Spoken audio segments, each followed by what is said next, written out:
आरक्षण योद्धा मनोज जरांगे पाटील मागील 14 दिवसापासून अंतरवाली सराटी ते आमरण उपोषणाला बसले।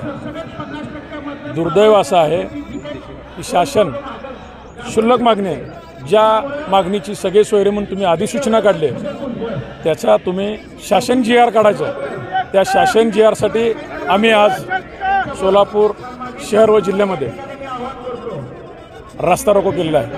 हा राज्यात सगळीकडे आज ठप्प झाले जनजीवन या सरकारच्या दुर्लक्षितपणामुळे। या राज्यातली प्रमुख जमात असलेल्या मराठ्यांवर फक्त इलेक्शन असलं की लोकसभेच्या इलेक्शनच्या अगोदर यायचं, तोंडाला पानं पुसायचे आणि खोटं आरक्षण द्यायचं। ते आरक्षण कोणतरी कोर्टात चॅलेंज करतंय, ते आरक्षण उडतंय।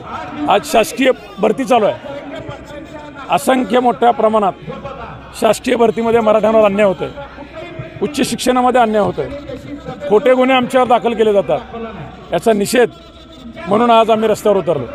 सरकारला विनंती आहे, तुम्ही खोटे षडयंत्र रचून आमच्या नेते मनोज जरांगे पाटलावर खोटे आरोप करू नका। तुमच्याकडे मार्ग काय आहे? तुमच्याकडं रीतसर न्यायप्रविष्ट असलेलं आरक्षण मागतंय, ज्याच्या आमच्या कुणबीच्या नोंदी सापडले। जे कुणबी ऑलरेडी OBC मध्ये आहेत त्या आरक्षणाचा लढा आज आम्ही रस्त्यावर उतरून लढतोय। मागील 8 महिने झालं हे सरकार आमची फसवणूक करते।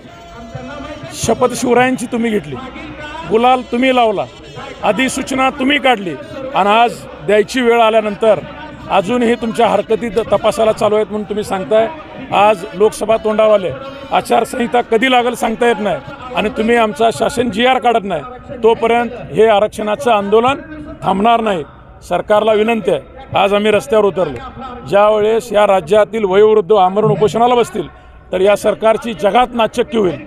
हे खूप मोठं दुर्दैव आहे। सरकारने लवकरात लवकर मराठा आरक्षणाचा GR काढावा व सगळे सोयरेचा GR काढून मराठ्यांना 50%च्या आत OBCतून आरक्षण देण्याची कारवाई करावी अशी विनंती करतो।